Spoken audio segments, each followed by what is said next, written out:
आदाब नाजरीन, ख़ास मुलाकात में इस वक्त हमारे साथ एक ऐसी शख्सियत हैं जिनके तेवरों ने एक सियासी पार्टी को हिला के रख दिया है।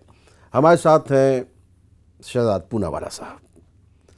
शहजाद भाई, मैं आपका खैरमकदम कर रहा हूँ ख़ास मुलाकात में, और मेरा पहला सवाल यही है कि मैं आपको कांग्रेस तर्जुमान की हैसियत से मुखातिब करूँ, कांग्रेस मेंबर की हैसियत से मुखातिब करूँ।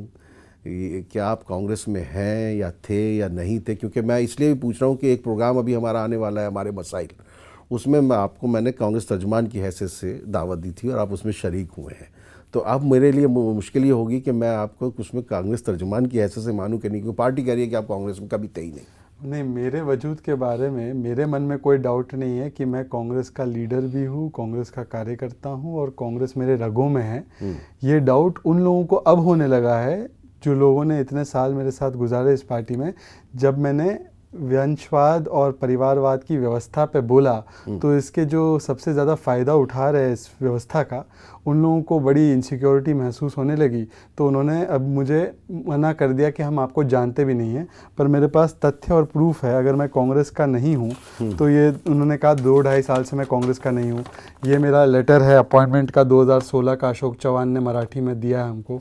जनार्दन द्विवेदी जी का लेटर है हमारे पास 2016 का। 2017 तक के हमारे पास ईमेल्स है, परसों तक का हमारे पास ईमेल है महाराष्ट्र कांग्रेस का जो सिर्फ ऑफिस बेरर्स को जाता है। तो मैं कांग्रेस का लीडर हूँ, कांग्रेस का नेता हूँ, कांग्रेस का कार्यकर्ता आगे भी रहूँगा। पर हाँ, संघ परिवारवाद के खिलाफ जितना लड़ता हूँ उतना ही परिवारवाद के खिलाफ भी लड़ूंगा। नहीं तो क्या कांग्रेस में इस तरह की फिक्र ही मौजूद नहीं है कि जिन चीज़ों को साबित नहीं किया जा सकता, जिन चीज़ों को फ़ौरन ही झुटलाया जा सकता है, तो वही बात क्यों कही कि आप पार्टी में नहीं हैं जबकि आपके पास इतने सबूत मौजूद हैं? ये इसलिए उन्होंने कही क्योंकि मैंने 2 सवाल खड़े किए। एक तो मैं तो 2011 से वंशवाद पे सवाल खड़े कर रहा हूँ, उसके लिए मुझे कभी वक्त नहीं दिया राहुल जी ने, वो व्यस्त रहते हैं। और दूसरा सवाल जो मैंने उठाया था कि सिलेक्शन नहीं होना चाहिए आईएनसी प्रेसिडेंट का, इलेक्शन होना चाहिए, उसके सिस्टम को दुरुस्त करना चाहिए। और मेरे पास सबूत है कि डेलीगेट्स जो इसमें चुनाव में चुन के आने चाहिए वो चुने नहीं गए हैं, उनको नियुक्त किया गया है ताकि वो राहुल जी को ही वोट दे। तो जब मैंने ये सवाल उठाया तो इनको लगा कि देखो इसने इतनी साहस दिखा दी और ये साहस दिखा रहा है बोलने के बारे में कि डायनेस्टी सिस्टम खराब है, तो शायद हो सकता है कि ये लड़ भी ले। और इनको यकीन नहीं है कि फिक्स सिस्टम में भी राहुल जी जीत पाए। इसलिए इन्होंने मुझे मेंबर ही नहीं है अगर क्या आप वाकई लड़ना चाहते हैं, सवाल ये है, वो सोच रहे हैं कि लड़ सकते हैं या नहीं लड़े? मैंने तो हमेशा मौलाना आज़ाद के नक्शे कदम पे चलने की मैंने हमेशा एक चीज़ रखी है। मौलाना आज़ाद 35 की उम्र में मौलाना आज़ाद जो है आईएनसी के अध्यक्ष बने, सबसे कम उम्र में, नेहरू जी से भी कम उम्र में चुन के बने। चुन के इसलिए बने क्योंकि उस वक्त मौलाना आज़ाद पे पाबंदी नहीं थी चुन कर आने की। आज पाबंदी लगाई गई है। मेरे जैसे एक युवा मुसलमान पे ये पाबंदी लगाई गई है कि पहले तो जो लड़ रहे हैं सामने, जो लड़ेंगे या जो बनना चाह रहे हैं, वो तो वाइस प्रेसिडेंट है और वो कोई चुन के वाइस प्रेसिडेंट नहीं बने, ऐसे ही बन गए। उनकी माँ ने उनको बनाया और उनकी माँ ने अध्यक्षों को बनाया राज्य के, और उन राज्य के अध्यक्षों ने डेलीगेट्स को बनाया और डेलीगेट्स को ये कहकर बनाया कि आपको राहुल जी को वोट देना। ये सबूत है मेरे पास। तो डेलीगेट्स वगैरह क्या सीक्रेट बैलेट से बनने थे या ऐसे ही बनने थे? डेलीगेट्स हमारे संविधान, हमारे आईन में लिखा गया है कि डेलीगेट्स जो प्रदेश के लेवल पे बनते हैं इनको सीक्रेट बैलेट से कॉन्स्टिट्यूशन के हिसाब से वोट करके बनना है। दिल्ली का उदाहरण ले लो, 280 बनने, हर विधानसभा में 4 बनने होते हैं, 70 विधानसभा है। इसमें मनमोहन सिंह और बड़े बड़े लोग जिनके नाम शरीक किए गए। मैंने सबूत पर सबूत दिया है कि डेलीगेट खुद कह रहा है कि नहीं हमारा चयन हुआ है, हमारा कोई इलेक्शन नहीं हुआ।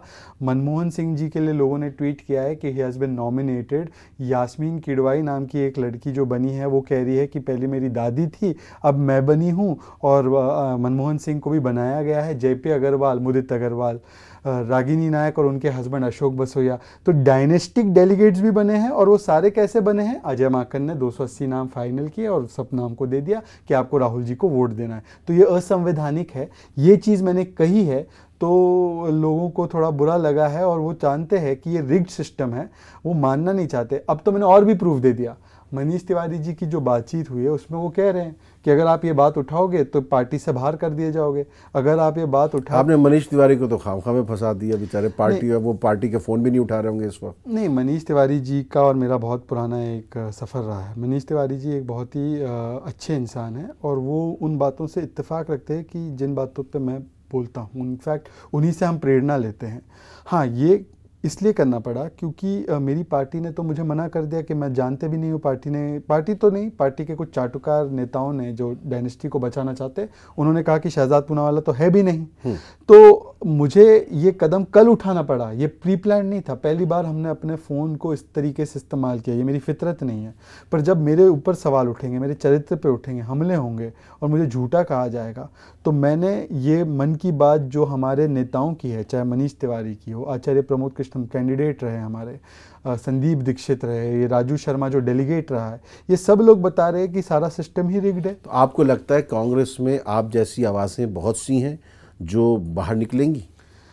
बहुत सी हैं पर बाहर नहीं निकलेंगी। बाहर इसलिए नहीं निकलेंगी क्योंकि एक तो उसमें साहस की ज़रूरत है और वो साहस सब में नहीं है। मुझे हज़ारों लाखों जो है लोग SMS ईमेल कॉल कर रहे हैं और कह रहे हैं कि आपने बहुत अच्छी बात उठाई है और ये होना चाहिए।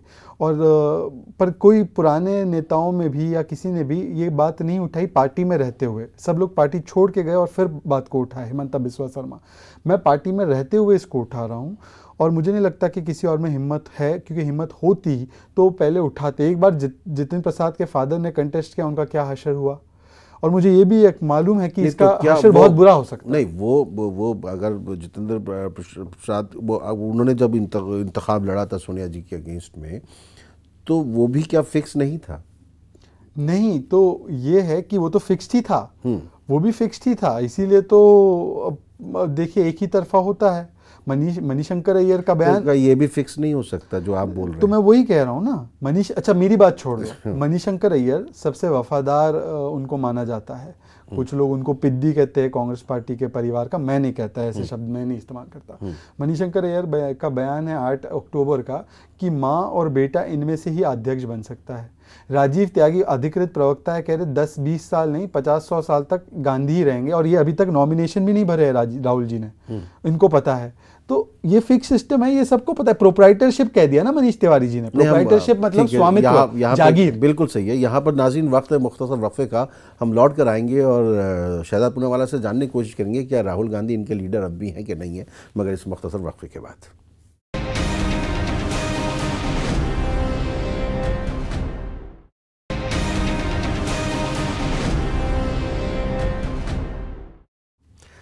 ख़ास मुलाकात में इस वक्त हमारे साथ बहुत ही ख़ास शहजाद पूनावाला साहब मौजूद हैं, और बहुत ही ख़ास इसलिए हो गए हैं कि इन्होंने कांग्रेस में जो है बहुत ख़ास किस्म का कोहराम मचा दिया है।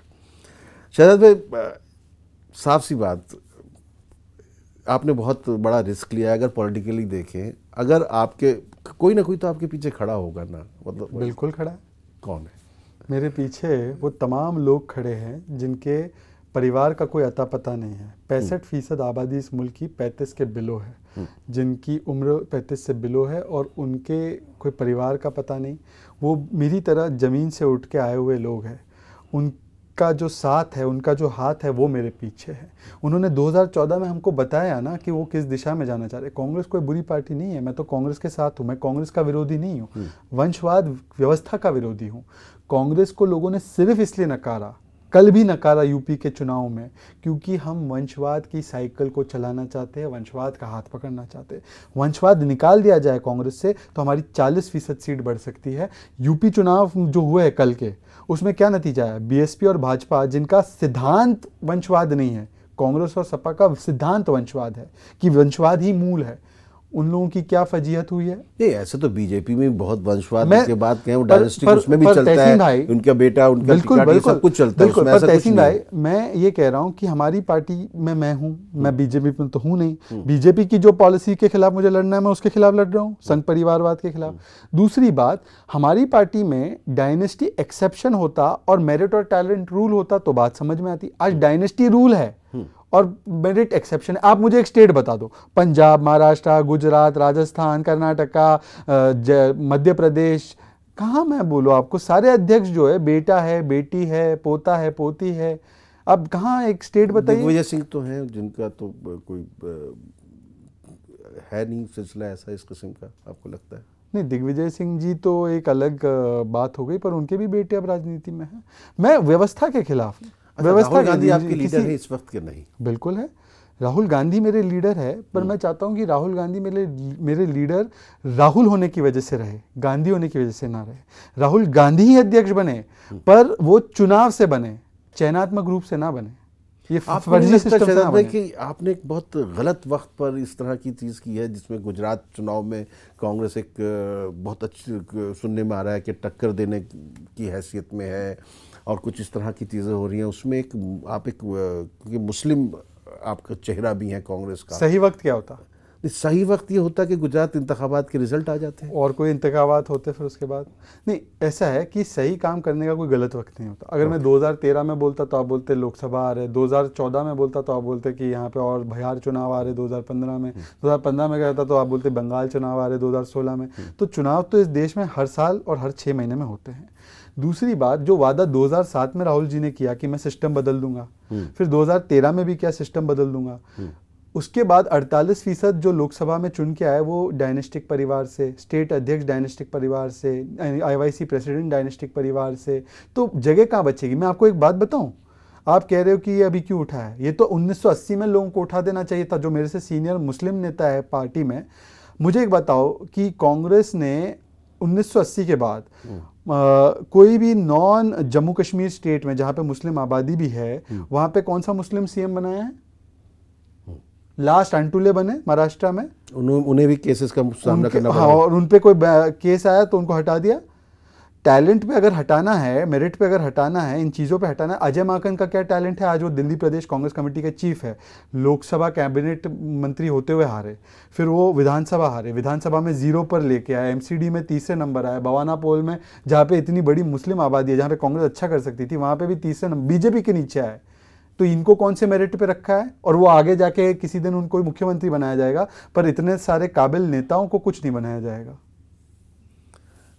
शहजाद भाई, ऐसा नहीं लग रहा है कि जो आपके बारे में लोग सोच रहे हैं, जब इस तरह का कोई बहुत बड़ी टक्कर लेता है, मैं उसको उस तरीके से कह रहा हूँ, तो उसमें ये लगता है कि इन्होंने अपने पैरों में कुल्हाड़ी मार ली है।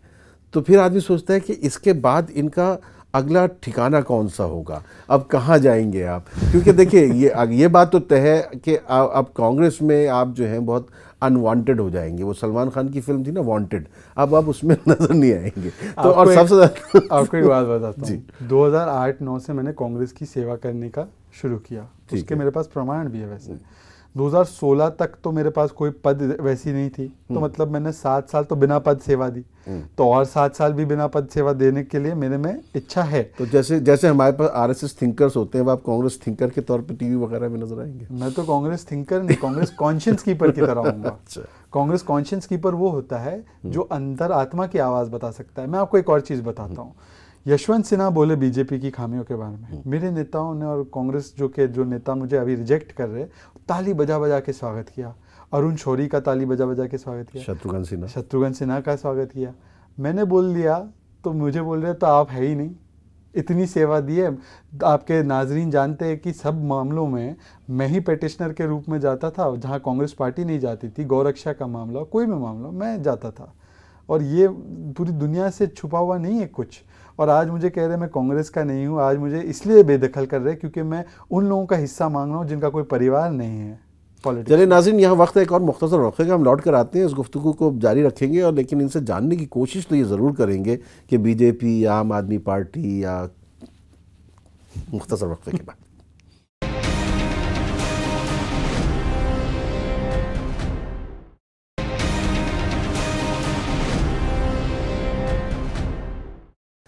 ख़ास मुलाकात में हमारे साथ शहजाद पूनावाला साहब हैं। ज़्यादा देर नहीं करेंगे। शहजाद भाई, बीजेपी में जा रहे हैं आप? मैं तो आज भी कांग्रेस में हूँ, कल भी कांग्रेस में रहूँगा। परिवारवाद और संघ परिवारवाद दोनों के खिलाफ लड़ना है। मुझे व्यवस्था से दिक्कत है, मुझे मेरी पार्टी से दिक्कत नहीं है। मैं अभी भी इसको अपनी पार्टी मानता हूँ, मैं इसके लिए काम करता रहूँगा। मैं गुजरात में हमारी जीत चाहता हूँ। अगर हम गुजरात में कांग्रेस माइनस डायनेस्टी कर ले, जिससे कि टैलेंट आ सके हर कौम से इस अब पार्टी क्या में, आएगा? टिकट तो डिस्ट्रीब्यूट 150 हो चुके हैं, अब तो आपको साथ देना चाहिए ना। पार्टी फिर भी ये ऐलान कर सकती है कि हम लोग वंशवाद को खत्म करने के लिए एक टिकट एक परिवार का नियम लागू कर देंगे, राहुल गांधी का परिवार या मेरा परिवार। ये अगर कर दे, देखो यूपी चुनाव का जो रिजल्ट है उसमें कितनी हार हुई, तो अगर ये गुजरात में कर ले 150 सीट निश्चित है। एक और शख्स हैं दिल्ली में जी, मफलर ओढ़ते हैं सर्दियों में, वो अरविंद केजरीवाल साहब। अच्छा, नहीं तो वो तो मुख्यमंत्री है दिल्ली के, तो उनके बारे में हमको, और या किसी भी नेता के बारे में हमको ठीक से ही बोलना चाहिए। राहुल जी के बारे में भी मेरे मन में बड़ी इज्जत है। मैं ये ज़रूर सोचता हूँ कि वो उनका मामला है, उनकी पार्टी है। मेरा घर कांग्रेस है, मैं अपने घर की मरम्मत कर रहा हूँ। आप ये यकीन मानिए कि मेरे घर को बहुत मरम्मत की ज़रूरत है, और इसको ज़रूरत, किसी शायर का शेर है कि दीवार क्या गिरी मेरे उजड़े मकान की, लोगों ने मेरे सहन में रास्ते बना लिए। तो जब अब आप उस घर में कोई और आना चाहे या आपको कोई अपने घर में बुलाए, दावत दे, तो नहीं, मेरा घर अगर मुझे बोले कि बेघर हो जाओ, बेदखल हो जाओ, यहाँ से निकल जाओ, तो फिर जो है अल्लाह जो रास्ता दिखाएगा वहाँ हम जाएंगे। पर मैं तो अपने घर में हूँ और मैं घर को ठीक करने के लिए काम कर रहा हूँ। डायनेस्टी के खिलाफ जो 99% हमारे लोग हैं, क्योंकि उनका परिवार तो है नहीं, खानदान है नहीं, चाहे वो मोहम्मद खान हो या चाहे वो मुर्तज़ा हो या चाहे वो मोहित हो, तो वो मेरे साथ है, वो सारे कार्यकर्ता मेरे साथ है। शहजाद भाई, उठकर तो आ गए हैं तेरी बज़्म से, मगर ये दिल ही जानता है कि किस दिल से जाए हैं। आपको लग रहा है कि अब कांग्रेस में आप रुक नहीं पाएंगे या रुकेंगे? नहीं, ये तो मुझे तो कांग्रेस में ही रुकना है। अगर वो मुझे नहीं रुकना चाहते हैं तो मैं सिर्फ इतना कहूँगा कि अलविदा करते वक्त सिर्फ इतना कह दीजिए कि परिवारवाद और वंशवाद के खिलाफ बोलने के लिए आपको बेदखल किया गया है, और ये आपको कुर्बानी देनी पड़ेगी, क्योंकि आपने एक परिवार का नहीं सोचा, आपने लाखों परिवारों का सोचा। आपने मैच फिक्सिंग की बात कही, क्या ये मैच भी फिक्स हो सकता है जो आप कर रहे हैं? हाँ, मेरी मैच तो फिक्स्ड ही है। मेरी मैच फिक्स की है अल्लाह ने। नहीं, कुछ लोग कह रहे हैं कि हो सकता है कि राहुल गांधी को किनारे करके फिर प्रियंका गांधी को ऊपर लाया जाए, कुछ इसलिए काम हो रहा है। बहुत बहुत ऑप्शंस नजर आते हैं सियासत। ये जो है ना, ये सारी अटकलों के बारे में मैं कुछ नहीं कहना चाहता, पर मैं आपको ज़रूर कहता हूँ कि आपका विशेष अधिकार है, क्योंकि इससे मीडिया का इंटरेस्ट बढ़ता है। पर मैं आपको कहूँगा कि मैं व्यवस्था के खिलाफ, मैं राहुल गांधी को ही अध्यक्ष चाह रहा हूँ, चुनाव से चाह रहा हूँ, राहुल होने की वजह से चाह रहा हूँ, गांधी होने की वजह से नहीं चाह रहा हूँ। ये मैं बार बार आपसे, तो ये तो उनको आप समझाते तो उनकी समझ में आ जाना चाहिए। ये बात 6 साल से तो हम उनको बताने की कोशिश कर रहे थे, नहीं समझ पाए, हमको बुलाया तक नहीं। राहुल गांधी कैसे लीडर है? राहुल गांधी एक अच्छे व्यक्ति हैं। उनके मतलब वो जो निर्णय करते हैं वो बहुत, एक बार निर्णय कर लिया तो उसी पे अडिग रहते हैं। और एक चीज़ उनमें कम जो है कि वो सभी लोगों से नहीं मिल पाते, वो कुछ ही लोगों से मिलते हैं। तो सभी लीडर मेरे ख्याल से नरेंद्र मोदी साहब भी सबसे नहीं मिल पाते होंगे, अमित शाह भी सबसे नहीं मिल पाते। नरेंद्र मोदी तो अभी प्रधानमंत्री है, और प्रधानमंत्री और राहुल गांधी की तुलना नहीं कर सकते, क्योंकि वो पद ऐसा है कि सबसे नहीं मिला जा सकता। पर जहाँ तक मेरी जानकारी है कि वो, उनके पास एक सिस्टम है जिससे उनको फीडबैक मिलता है अलग अलग जगहों से। ये फीडबैक का सिस्टम किसी भी नेता में होना चाहिए, चाहे वो अरविंद केजरीवाल हो, मोदी हो, राहुल जी हो, उनको सबसे फीडबैक लेना चाहिए। जैसे मैं आपको बताता हूँ, आप इतने बड़े संपादक हैं, कभी 1-to-1 आपको मुलाकात करने का मौका मिला है राहुल गांधी से? नहीं। तो ये मैं कह रहा हूँ, पर नहीं, मैंने चाहा भी नहीं। आपने चाहा नहीं होगा, पर एक राजनीतिक व्यक्ति का ये धर्म होता है, मज़हब होता है कि वो सबको वक्त दे, मिले, उनकी बात को समझे, उनकी क्रिटिसिज्म को समझे, और उनमें से जो अच्छी चीज़ें उसको अपना के लागू करने की कोशिश करे। सुनना बहुत ज़रूरी होता है। तो ये कमी जो है कि वो सबकी बात नहीं सुनते, सिर्फ कुछ कोटरीज की सुनते, कुछ लोग, खास लोगों की सुनते। शायद हो सकता है कि वो खास लोग उनको अच्छी अच्छी चीज़ें सुनाते हो, इसलिए वो उनको पसंद करते हो। और ये होता है जो डायनेस्टी सिस्टम में होता है, राजा को हमेशा किनकी, दरबारियों की आवाज़ अच्छी लगती है। कोई और जाके कह दे राजा से कि देखो आपके कपड़े ही नहीं हैं, तो राजा तो आप चाहते हैं उनके दरबार में नवरत्न हो अकबर की तरह, वैसे ना हो ना। मैं चाहता हूं कि उनके दरबार में मेरे जैसे एक छोटे से छोटे व्यक्ति के लिए भी सुनवाई हो।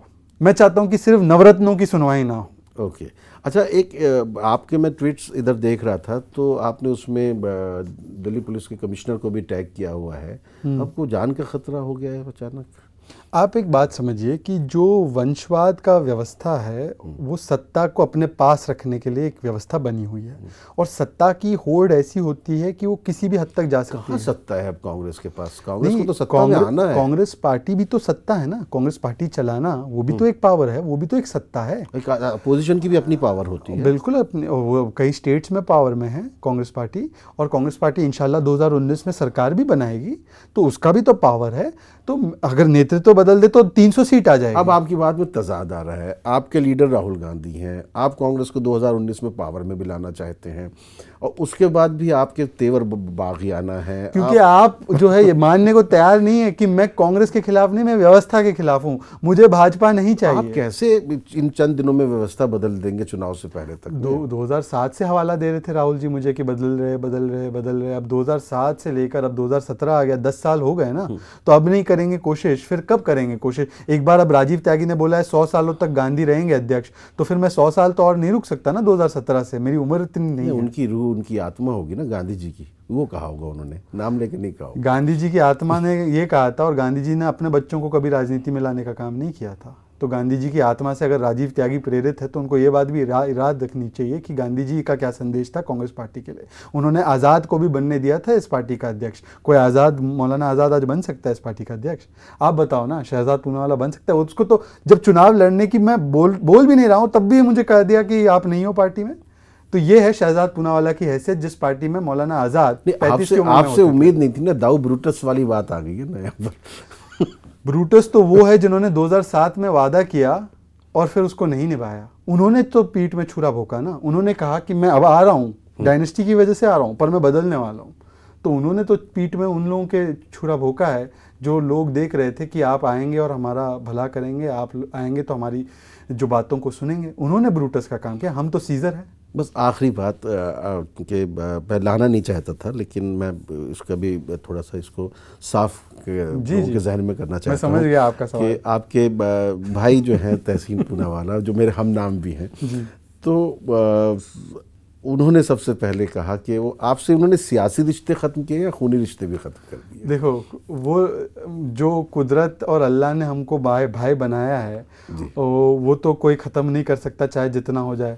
उन्होंने मुझसे जो रिश्ते तोड़े हैं वो इसलिए तोड़े हैं क्योंकि मैंने उनको कंसल्ट नहीं किया। मैं कंसल्ट करता तो वो एक परिवार के दबाव में मुझसे लाखों परिवारों के जो लोग हैं जिनका कोई परिवार इतना बड़ा नहीं है उनके लिए बोलने नहीं देते। तो उनकी वफादारी उनकी तरफ, एक परिवार की तरफ, मेरी वफादारी मुल्क की तरफ। तो आपको नहीं लगता कि आपके भाई को आपके साथ खड़ा होना चाहिए? मेरे भाई को सिद्धांतों के साथ खड़ा होना चाहिए, मेरे साथ ना खड़े हो। उनको शायद लगता हो कि मेरा टाइमिंग गलत है, मेरी नीयत गलत है, मैं अवसरवादी हूँ, बहुत सारे लोगों को लग सकता है। मेरा सिद्धांत सही है, अगर मेरा सिद्धांत सही है तो जो मेरे सिद्धांत पे यकीन करता है वो मुझसे मेरे साथ खड़ा रहे, मेरा भाई हो या मेरा भाई ना हो। चलिए बस आखिर में एक शेर और इस पर आपका रद्द अमल। साहिर साहब ने कहा है कि वो अफसाना जिसे अंजाम तक लाना न हो मुमकिन, उसे एक खूबसूरत मोड़ देकर छोड़ना अच्छा। आपको क्यों लगता है कि मैं इसको अंजाम तक नहीं लाऊंगा? अंजाम क्या होगा? कांग्रेस डायनेस्टी मुक्त होगी। नाज़रीन, ख़ास मुलाकात में क्योंकि वक्त ख़त्म हो रहा है और शहजाद पूनावाला साहब कह रहे हैं कि ये डायनेस्टी मुक्त कांग्रेस बनाना चाहते हैं, और एक पार्टी जो है हमारे यहाँ हुकूमत में है वो कांग्रेस मुक्त भारत बनाना चाहती है। देखना है कि यहाँ से ये सफ़र इनके लिए कितना मुश्किल होगा, या कब तक ये लड़ पाएंगे और कहाँ तक लड़ेंगे, और हमें आगे ये भी देखना है कि इनके पीछे कौन है और ये कहाँ जाने वाले हैं अगर कांग्रेस में नहीं रहने वाले हैं। बहुत से सवालात हैं, लेकिन हम इस बात की तो इनको दाद देंगे कि एक ऐसे वक्त में जब कोई भी अपने लीडर के ख़िलाफ़ बोलने से घबराता है, हिचकिचाता है, इन्होंने अपनी ज़बान खोली है और बहुत ज़ोर से खोली है। शहजाद साहब, बहुत बहुत शुक्रिया आपका ख़ास मुलाकात में हमसे बात करने की। मुझे उम्मीद है कि और भी शहजाद और तहसीन के यूनियन होंगे। चलिए इंशाल्लाह। शुक्रिया।